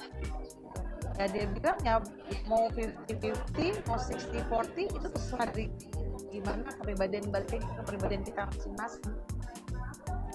Nah, kalau misalnya sama Kalila, aku tuh jadi umur 15 tahun sama dia. Gitu Bang Jule. Saat sama Namira, aku jadi anak umur 23 tahun. Gitu. Ngikutin lo ya supaya masuk ke mereka ya cara pengajarannya. Saat gue sama Vika, kan jadi anak umur 24 tahun gitu. Oke. Saat gue sama Jafka, anak gue jadi umur 10 tahun. Ya. Jadi Ikuti, menurut aku kalau kita nggak nyaman, kalau kita ngajarin orang-orang nggak nyaman sama kita, gimana kita mau kerja bareng selamanya gitu. Betul. Ya itu tadi kebanyakan kan saya ngelihat bahwa penyanyi-penyanyi generasi Gen Z ya, secara mental itu menurut aku ya opini pribadi, to be honest, menurutku mental mereka yang penyanyi-penyanyi Gen Z ini tidak sekuat penyanyi-penyanyi lama gitu. Mungkin karena fasilitas segala macam lebih gampang untuk menyanyi. Kalau falas sedikit sudah pakai autotune segala macam, proses rekaman nggak analog kayak zaman dulu gitu. Betul. Tidak dibutuhkan. Sekarang digital ya. Iya dong, Ya. tidak dibutuhkan. Bisa copy paste aja, oke, rapnya bisa diganti yang pakai rap pertama segala macam. Jadi Betul. gue ngerasa bahwa mental penyanyi sekarang itu sangat rendah dibandingkan teman-teman gue yang penyanyi zaman dulu. Ngapain lu keplok-keplokin? Jadi gini, Tapi gue setuju. Ya. Gue dapat juga Karena- seperti itu mentalnya. karena gini, balik lagi, aku punya anak yang seperti Bang Jule ngomongin. Itu gue mabok bareng loh sama anak gue, Bang Jule. Saat 2 tahun setengah yang lalu itu gue masih mabok. Gue mabok sama anak Ya. gue liatin pergaulannya, gue ajak ngomong anak gue temenin sampai dia, gue bilang lo mau mabok sini, gue bilang ini, gue ajak mabok nyanyi, ya anak gue tahu lah gue punya teman-teman band penyanyi tuh banyak, gue ajak segala macam. Udah habis itu gue liatin, gue main lagi sama anak gue yang nomor 2, gue liatin pergaulannya. Jadi yang kadang-kadang itu gue bilang satu, kehadiran kita itu sangat penting jadi orang tua itu. Kedua, lingkungannya mereka gampang banget ngomong tatot, jing, nyetlak, bla bla bla tuh udah gampang banget. Coba kita zaman dulu gitu serotan, langsung kan? Gini orang tua. Habis. Betul, Langsung habis. gini kan kita. Betul. Itu gue bilang apa? Lingkungannya mereka tadi itu berpengaruh banget. Nah jadi yang orang-orang yang kebanyakan yang gue produce salah pada salahin semua, itu lingkungannya juga. Oke. Ya satu, lingkungan itu sangat berpengaruh besar, nggak bisa enggak. Terus kedua ya kita, gue ngeliat orang kayak gampang banget nih, Namira tuh salah satunya, dia gampang banget nih orang ngeluarin duit kayaknya kayak gitu, rasanya gitu kan. Terus gue kayak bilang gini, Dek, aku aja ngomong baik-baik, Ade tahu nggak, gue bilang gitu, Ade tuh beruntung banget loh, gue bilang. Oh iya kak, iya itu gue sampai ngomong gitu Bang Fit sama dia, Ade sangat beruntung deh. Ade tahu kan papa sama mama kerjanya kayak apa sampai nggak ada waktu sama kamu. Kak, aku kenapa sama Kak Bivo itu ya, aku nggak bisa jauh-jauh, aku nggak mau berhenti, aku nggak mau ini. Itu karena apa? Dia butuh perhatian itu dari gue. Jadi saat dia sama gue, sama bokap nyokap itu jadi sama. Posisi gue jadi sama dia, dibikin dia itu. Jadi saat waktu lo bayangin nggak, bikin video klip itu emak bapaknya nggak ada, cuman gue doang.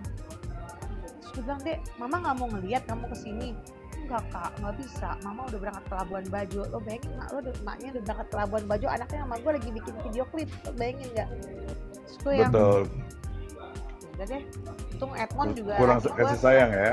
ya, maksudnya kak, aku buketin aus deh, enggak kak, apa beli martabak buat kerupuknya kak, kasihan gini. Nah itu kan jadi dia terbiasa gitu loh untuk ngomong sama orang, nggak kayak yang nyet mana lo, nggak gitu jadinya gitu. Ini anak gitu loh Bang Jule. Sama gue tuh kayak kemarin ya yang gue bilang gue lagi bikin soundtrack itu ya, Mencupe itu gue tungguin dan kerjanya bareng sama laki gue kan, manggil laki gue aja baba boleh nggak aku take vokal ulang, kayaknya aku jelek deh gini boleh ulang lagi ya bah. Akhirnya dan anak si Namira itu sama anak-anak gue juga deket gitu loh. Jadi dia ngerasa emang keluarga. Nah itu yang gue ciptain, itu yang nyokap gue ciptain ke semua teman-teman gue. Orang kalau udah masuk ke rumah gue Bang Vin, udah masuk kamar emak gue, udah salim sama emak gue, udah jadi anak. Luar biasa ya keluarganya. Jadi artinya adalah mentoring itu bukan hanya tentang masalah vokal, tapi juga banyak hal ya, Kak. Ya itu gue bilang, makanya gue kadang-kadang jadi psikolog, jadi coach, pendekatan jadi persuasif poles dengan para murid ya. Iya, karena gini, di Cheryl Potter itu bilang sama gue, lo kalau punya suara bagus tapi attitude lo jelek, ya lo gagal. Iya. Lo punya karir yang bagus tapi lingkungan lo salah, ya lo ke tempat sampah. Ya. Gitu. Lo punya attitude bagus tapi lingkungan lo nggak mendukung, cepet lo cabut dari lingkungan itu. Berarti lo sayang sama diri lo sendiri. Itu gue kayak gitu, tau gak lo, padahal kuliah lo kayak gitu, itu kayak jam 6 pagi dengan orang ngomong gitu kayak, hah, kok gue baru denger ya kayak gitu selama ini gue mau kemana aja ya gitu. Dan satu lagi, kalau kata nyokap gue, nyanyi buat diri sendiri. Kadang-kadang orang bikin lagu itu salah satu doa buat diri lo sendiri.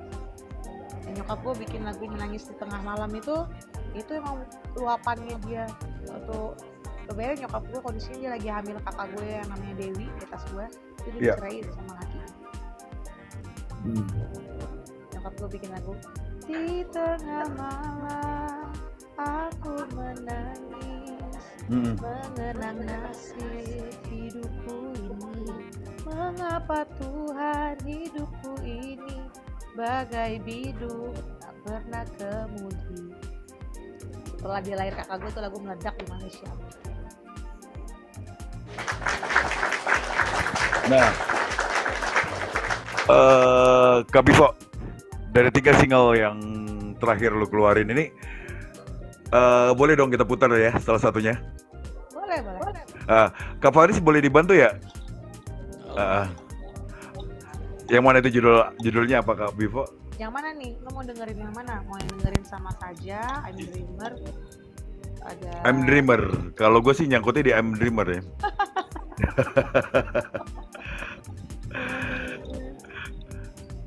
Nangis Tengah Malam itu tante ya Cak. Mana nih si Anggi? Suruh kesini. Iya guru. Ini ya murid lu ya. Ih, kalian streaming alatnya canggih-canggih, jadi pengen beli deh gua. I'm Dreamer. Itu ada anak Yang- gua, anak yang- angkat yang- gua di bawah Bang Wit namanya Yang I'm Naik. Dreamer apa? I'm Dreamer Siapa? ya. I'm Dreamer. Namanya Naik. Bifo, by Bifo. Namanya siapa Kak yang mau dinaikin? Enggak ada anak gue itu. Oh, Nai. Nanti ada seksi habis sebelum sesi ini berakhir, gue pengen murid lu salah satu naik ke atas Kak. Dia bernyanyi. Boleh. Siap. Si Nai atau gimana? Bukan itu anak gue. Oh, anak lo. Oke. Gue kira anak ini dia tuh. Anak lu penyanyi juga dong, yang Nai ini? Enggak. Enggak. Bifo official ya Kak. Gue pernah dengar nama Ivo juga penyanyi muda gitu. Naomi Ivo ya? Oh itu ponakan gue. Ponakan. Oh, iya. Berarti dari leluhur sampai mereka ini semuanya musisi nih, luar biasa banget.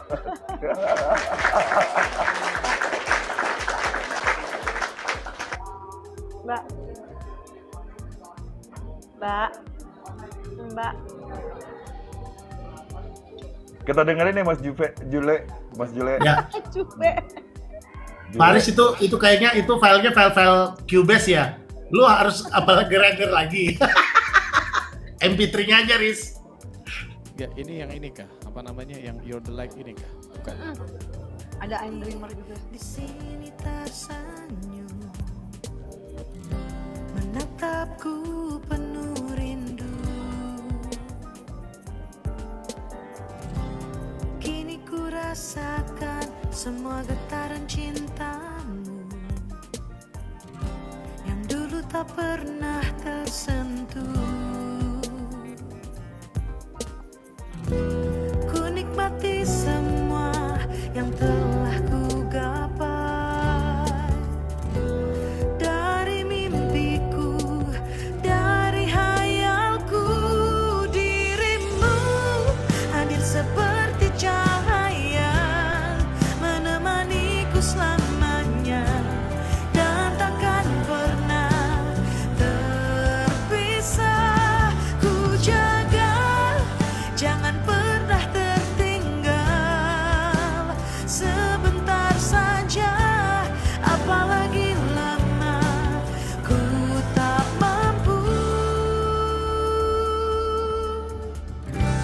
Bayanganmu hadir di sini tersenyum, menatapku penuh rindu. Kini ku rasakan semua getaran cintamu yang dulu tak pernah tersentuh. Oh, ku nikmati semua yang telah ku gapai, dari mimpiku, dari hayalku. Dirimu hadir seperti cahaya,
Oh iya Bang Vin, di sini ada Bang Iwan Petuk, salah satu orang Mantap, yang mantap. tahu Ah, gue gimana lah di dunia kita ini. siapa namanya? Oh, Bang Iwan Petuk ini. oke, Iwan Bentuk. Aku naikin boleh ya? Boleh, boleh. Nah, 90s aku abis. tanya langsung. Iya, nanti habis. Aku mau nanya Mas Jule nih.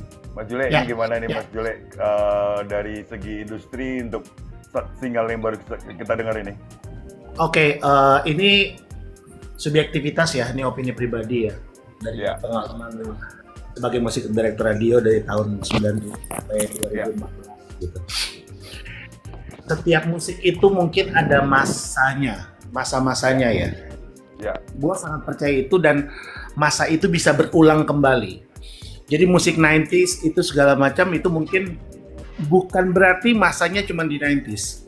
Ada lagi nanti era-era 90s itu akan kembali lagi tapi gue nggak tahu sekarang kapan.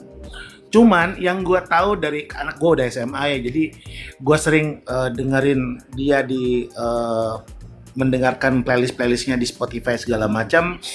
Ya dia mendengarkan musik-musik sekarang, dia mendengarkan Firsa Besari, dia Amigdala segala macam yang kekinian folk lah. Karena memang secara circle-nya anak muda itu pasti lu dengerin apa, gue coba dengerin gitu. Jadi kayak sebuah tren gitu. Dan gue sangat appreciate seperti itu. Tapi dengan adanya Spotify juga dan beberapa platform yang lain, anak gue tuh sempat tanya sama gue, ayah dulu dengerin lagu apa? Ayah dengerin lagu Metallica, Oasis, Matchbox 20, Alanis Morissette, Nirvana, segala macam, banyak band-band bagus aku bilangin di era 90. Akhirnya dia mendengarkan musik-musik seperti itu. Jadi gua katakan kalau secara industri, secara lagu dulu ya, lagu-lagu. Kualitas. Susah lo nyari lagu yang sekarang ada solo gitarnya, melodinya. Bener nggak?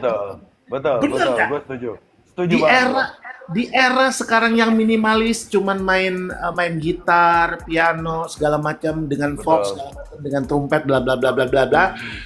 Mendengarkan lagu tadi itu seolah-olah membawa gua ke era tahun 90-an. Yes. Gua benar. sampai membayangkan ya, ketika tidak ada sosial media, tidak ada Instagram, tidak ada Facebook, tidak ada TikTok, bla bla bla segala macam, lagu ini bakal jadi di tahun 90-an. Karena Iya. orang-orang dulu itu tidak pernah ya nonton TV, kalau nggak nonton TV denger radio. Jadi konsentrasinya itu bisa mendengarkan lagu itu dengan baik. Dan kenapa era 90-an ada sosial media itu lagu lebih mudah untuk menjadi hits? Karena memang tidak ada gangguan-gangguan dari listener. Sekarang ini kan gangguannya banyak banget. Ngapain gue denger radio? Mending gue main TikTok, main game apa segala macam, mending gue live apa segala macam. Jadi secara kualitas gue merasa bahwa lagu ini memang bagus. Cuman kalau dilihat dari tren sekarang yang gue lihat, lagu ini memang agak susah. Tapi ya Kak Bivo, sorry ya Kak Bivo, kalau gue ngomongnya kayak gitu Kak Bivo, sorry banget. Tapi kan setiap musisi itu punya goals-nya kenapa dia merilis lagu. Kalau dia merilis lagu, gue cuman pengen berkarya, gue salut sama orang-orang seperti itu. Kenapa? Karena kebanyakan orang-orang yang dulu musisi-musisi dulu, kenapa sekarang udah nggak ada lagi? Karena mereka tidak produktif lagi. Nah, Kak Bivo itu termasuk orang yang mencoba untuk tetap produktif walaupun musuhnya adalah anak-anak muda yang mungkin seumuran dengan anaknya gitu. Dan itu salah satu syarat seorang musisi itu diakuin adalah walaupun dia tidak terlalu terdengar tapi dia tetap produktif. Loh, contoh kalau Alanis Morissette aja misalnya, ya gue suka sama Alanis Morissette. Kalau sekarang Alanis Morissette di single, siapa yang dengerin? Berapa jumlah streamingnya? Berapa jumlah YouTube-nya? Mungkin tidak banyak, tapi bagi Alanis Morissette, inilah gue punya, walaupun gue nggak laku, walaupun gue biasa-biasa aja, gue tetap produktif. Nah itu yang gue salut sama Bivo. Itu dari gue. Baik. Bukan guru ya, maaf ya. Ini kalau gue ngomong emang kayak gitu. Tapi ya untuk kita yang dulu itu sangat mendengar sekali musik di era 90-an, ini pasti masuk sekali gitu loh, karena terbawa suasana gitu loh. Ya, nanti tunggu aja bulan depan tanggal 11 Juli aku sudah rilis lagi menceritakan kalau You're the Light ini kan menceritakan anakku si Jamie Al ya. Jadi ada sih orang mau ngelahirin bukannya minta air putih, bukannya minta anduk, minta apa sama pulpen ya inilah jadinya lagunya.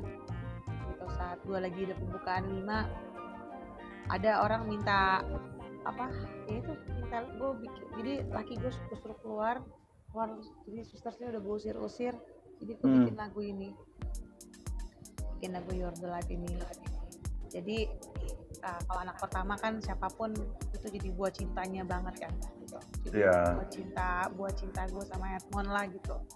Nah ini emang Alvaro ini lahir mukanya kayak bulan tukannya kayak bulan dia itu Bulat jadi ya. Bulat terus anaknya nggak nangis ganteng-ganteng aja gitu ya maksudnya. Dan di momen saat gue bikin lagu ini setelah ngelahirin gue produce sempat dinyanyiin sama orang juga ini lagu gitu kan. Iya. Emang balik lagi ke gue dan ada deep talknya gue sama anak gue lah saat itu. Dia bilang sama gue, "Mah, please lah, udah saatnya cukup," katanya sama gue. Udah saatnya dan cukup mama bikin lagu untuk orang lain, mama kerja untuk orang lain. Sekarang saatnya mama untuk mama muncul ke permukaan. Udah bukan lagi mama yang ngurusin orang gitu. Kalau ngajar aku tetap ngajar, tapi ada satu momen waktu itu gue keluar dari band gue selama 6 tahun gue sama-sama. Dia ngerasa gue jadi kayak disia-siakan, jadi gue punya bakat tuh kayak terpendam aja gitu. Jadi gue nggak all out. Dilihat anak gue, tuh anak gue sampai nangis. Bang Vin, itu udah si awal itu. Dia bilang sama gue, udah saatnya mama harus keluar, mama rilis. Aku tetap support mama apapun yang terjadi. Kalau mama butuh aku untuk promosi segala macam, aku tetap support. Itu ngomong sama gue kayak gitu. Dan gue selama tidak ngeluarin rilis single tuh gue sama anak gue tuh sepanggung Kak Dian, selalu sepanggung. Jadi I'm Dreamer itu kalau ada di tengahnya itu kalau saat live itu ada bagian dia untuk dia bisa nge-rap. Iya. Udah kayak gitu, jadi ke situ. Terus jadi kekuatan bonding gue sama anak gue ini sangat dekat sekali gitu. Nah, gue punya anak 5, jadi akan ada 4 single lagi yang akan keluar. Dan itu lu persembahkan semuanya buat anak lu ya? Iya, buat anak gue. Jadi saat nanti itu kalau gue udah take off, bener-bener udah take off Bang Vin. Jadi gue pengennya nanti cucu-cucu gue tuh tahu neneknya tuh siapa, uyutnya siapa. Nah itu baru legacy buat gue. Kalau nyokap gue ngasih legasinya bukan ke gue doang gitu. Cantiknya ke kakak gue, mungkin Tuhan saat gue inget banget ya Bang Vin, saat gue di perbatasan itu, saat gue mau masuk akhirnya gue diusir keluar, gue inget banget loh momen itu Bang Vin. Itu gue cuma bilang yang jagain, gue kan suka Disney ya. Iya. Apa dia punya istana Disney itu kan. Gue cuma tanya gini doang, udah bisa tanggung jawab apa yang Tuhan kasih? Nangis gue. Kayak jadi tuh gue nyanyi itu juga bukan buat apa ya namanya, bukan cari duit doang gitu. Gue nyanyi itu bener-bener kalau bisa gue menyenangkan dari suara gue, kenapa enggak gitu. Jadi kayak ya itu nyokap gue bilang, orang boleh jahat sama kita tapi kita jangan. Nyenengin orang itu kalau lo nggak bisa ngasih sedekah sama orang, setidaknya lo senyum atau lo peluk. Makanya gue tuh nggak suka salaman, tuh nggak suka. Dari kecil tuh gue selalu peluk. Terus makanya gue selalu ngomong sama Isca di sini, peluk. Gue kalau ketemu lo juga Bang Vin, peluk gitu kan. Iya. Karena menurut gue physical touch itu adalah sesuatu yang apa ya namanya, sesuatu yang buat gue deep gitu. Iya. Jadi ya gue nyanyi dimanapun gue berada, ada Amir, ada Om Iwan, temen-temen gue yang lain di TikTok ini yang tahu banget ya perjalanan gue kayak apa gitu. Semuanya tuh untuk satu ya pasti untuk orang tua gue yang di sana, yang kayak gue apapun yang terjadi gue akan berangkat ke Amerika gitu. Gue akan berangkat. Nyokap gue cuma bilang sama gue, lo menang nggak menang tapi lo ada di panggung gitu. Dan gue karena ada hadir di situ, selalu begitu ngomongnya. Dan nyokap gue tuh selalu kalau gue nyanyi, mau gue dimanapun juga dia ada hadir di situ gitu. Gue tahu banget wanginya gitu. Gue nggak boleh berhenti nyanyi apapun yang terjadi, karena ya itu saat gue di perbatasan itu gue tuh mikir apa yang Tuhan kasih ya ke gue gitu. Ya. Dan Tuhan kasih itu tenggorokan ini yang untuk menyenangkan semua orang gitu. Ya. Gue pernah bilang malu kan Bang Vin, gue nggak Ya. gue nggak perlu koin, gue nggak perlu apa, gue butuh teman-teman yang Support. gue punya murid-murid goib di sini. gue punya murid-murid goib yang sangat perhatian sama gue, sangat kelihatan kan itu proses semuanya kan, orang yang Yeah. serius apa yang gak serius kelihatan semuanya. Gue bersyukur gue hidup di potlot, hidup belajar di situ. Gue sama lo rasanya mungkin kita pernah ketemu tapi nggak pernah saling sapa gitu. Gue bersyukur Yeah. banget. Apa yang gue dapetin hari ini gue sangat bersyukur gitu, karena yang paling penting adalah kindness is everything buat gue. Dan berbuat baik itu nggak ada syaratnya, Bang Jule. Gitu aja. Mantap. Mantap gitu. Next quote. Ya. Kak Bivo. Ada Bang Iwan nih, ada tanya Bang Iwan ini. Bang Iwan gimana? Bang Iwan. Ini. Ya, salam kenal Bang Vivi. Salam kenal. Assalamualaikum. Waalaikumsalam. Bang Ivanda. Ya Gimana? dia emang keren sih emang perjuangannya. Keren Vivo.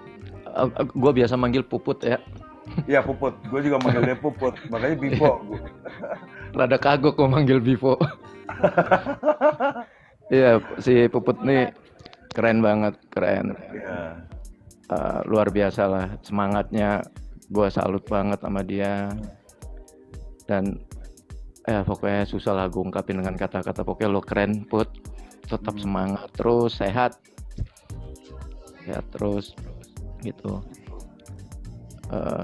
Yang mana dulu cuman sayangnya ya studio udah nggak ada tuh ya.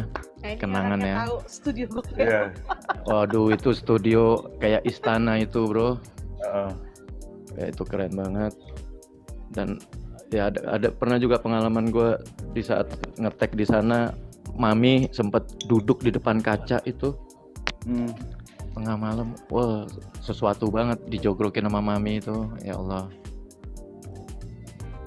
Sesuatu banget.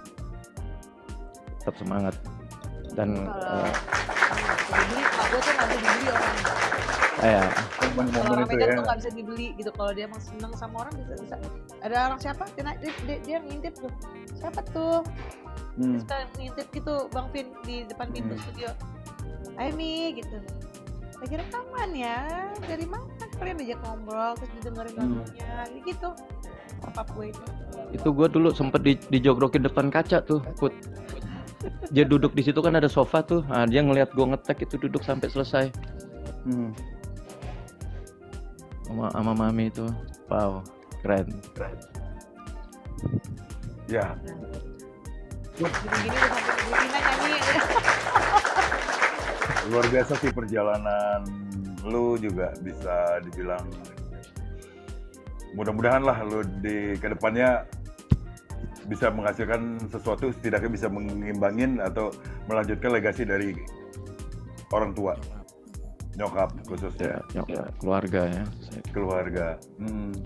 Ada pesan apa nih Masnya untuk Kak Puput? Aku ya. Ya. Tetap jaga sehat, Put. Tetap semangat.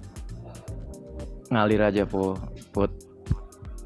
Tetap pasti yang terbaik akan menyertaimu. Amin ya Allah. Tetap berkarya ya. Ya, tetap berkaya, tetap. Thank you Bang Iwan. Thank you Mas sudah mau Sami matur suwun menghadiahkan semua. podcast hari ini. Kak Puput. Ini kita juga udah ada di penghujung acara nih, Kak Puput. Karena lu Apa juga sih? masih di luar. Jadi manggil gue Gua jujur ya, Vin lu harus ganti deh bahasa lu dengan bahasa yang lebih ke Gen Z gitu. Penghujung acara itu, aduh ya Allah. Itu jadul banget, jadul. Enggak, Iya. dia menyesuaikan. Agustusan banget ya. Atau lu bilang gini, Gimana? pendengar waktu juga yang memisahkan kita anjing. Udah kayak RRI ya kan? Maksud gue itu apa nih? Kalau suatu saat video ini diperdengarkan atau ditemukan oleh anak lu, pesan apa yang lu sampaikan kepada mereka, anak-anak lu, yang 5 orang itu, yang nomor 1. untuk melanjutkan legasi ini ya, gitu maksud gue. Enggak. Gue nggak pernah. Ya anak gue, kalau kalian menemukan video ini, tetap jalanin mimpi kalian, jangan pernah jalanin mimpi orang lain. Yes. Aku nggak pernah mematokin kalian harus bagaimana untuk jadi apa. Jadi orang yang baik, karena kebaikan itu tidak bersyarat. Ay Fajar Gomez tuh ada tuh Yeah. yang pernah iniin sama gue, didirectin sama gue juga. Itu mantan artis gue tuh. Iya. Iya. Yang penting tetap jaga diri sendiri, mencintai diri sendiri. Kalau kita punya kasih sayang yang berlebih, kita kasih sayang semuanya. Orang boleh jahat sama kita, tapi kita jangan. Hampir sama kayak nyokap gue sih. Yang penting kita berbuat baik tidak bersyarat dan tetap jalanin mimpi kalian masing-masing. Itu aja. Bravo. Nah, ini Nice. buat anak-anak didik lu yang tadi anak visual atau apa, anak online lah. Murid gue nih. Murid goib. Serem ya. Buat semuanya yang ada di sini, teman-teman latihan gue, ada yang pertama ada Ica doang, Ica Novi ya. Itu siapa lagi nih, ada Gue jadi pengen jadi murid goib juga nih kayaknya nih. Cupe, iya dong, boleh. Nah, ada Dian juga gue referensiin buat latihan sama lo. Iya, see you soon ya kak. Iya. Apa sih? Untuk kalian tetap semangat aja, karena nyanyi itu sesuatu hal yang menyenangkan. Iya. Tapi tadi aku bilang punya suara bagus nggak harus jadi penyanyi juga. Punya suara bagus bisa jadi membawa acara, membawa berita, jadi MC. Kita ngomong juga nggak cepet-cepet, belajar juga. Dari situ kalau badan itu punya olahraga, kalau jadi penyanyi itu namanya olah rasa. Ya. Jadi rasa kita yang harus lebih menonjol daripada daripada suara itu pasti akan tetap mendukung. Karena kalau kita penghayatannya bagus, kalau kita nyanyi juga dari hati, akan keluarnya akan bagus-bagus aja, akan tulus-tulus aja rasanya. Yes. Karena rasa itu nggak pernah bohong, itu aja. Iya. Bravo. Keren. Mas Juve. Mas Jule. Ya. Apa nih pesan untuk Kak Bivo? Oke, mungkin gua mencoba untuk menggali lagi potensi produser gua ya, asik. Asik. Ya, Bahwa lagu Nuansa Bening Geng Pegangsaan itu pernah dibawakan lagi dengan nuansa anak muda, dengan nuansa urban oleh Vidi Aldiano, dan itu sangat berhasil mempengaruhi industri musik dan mempengaruhi tren anak muda di zaman itu. Vidi Kemon gitu ya, sampai jadi meme Vidi Kemon gitu. Gue berharap juga Kak Bivo itu bisa menggabungkan antara lagunya Tante Ivo dengan tren sekarang. Gue sih berharap as penyanyi atau as produser, gue gue masih berharap lagu-lagu Tante Ivo itu akan didengarkan oleh anak muda sekarang. Mungkin bocorin ya, coming soon. nah Yes. feeling gua emang. Baik. Nah, iya dong. Kalau kita bicara Iya, betul. si Elo dong. Elo bawain lagu Iya, mamanya. betul. Tapi Betul. berhasil Tante dia. Diana. Ya. Betul. Iya kan. Gue berharap itu sih sama Kak Ivo, jangan pernah merasa bahwa umur itu masalah. Bagi seorang musisi, bagi seorang penyanyi, produktif itu adalah yang benar-benar juara. Ya, Ya. Itu aja. thank Oke. you. Udah. Siap. Kalau dari Dian, gimana Dian? Pesan gue cuma satu buat Kak Bifo. Always be the best mom for your kids, oke? Thank you.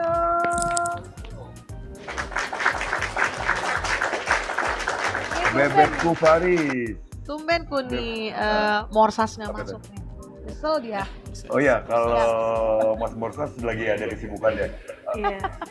Bebek Faris. Oke, kalau Kak Bipo, saya sih pribadi seneng banget ya, walaupun kadang kalau misalnya Kak Bipo live ini kan kadang masuk dengerin aja, habis itu keluar lagi. Next time aku bakal netap, nanti aku pengen belajar juga nih sama beliau. Ya. Gini Kak, aku juga sebenarnya aku baru masuk di dunia industri.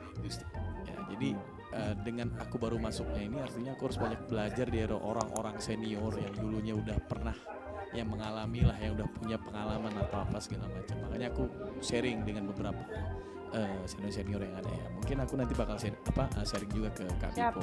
Dan untuk Kak Bipo, pokoknya jangan mau kalah dengan anak-anak yang zaman now sekarang yang tadi kata Bang Uli bilang Gen Z ya.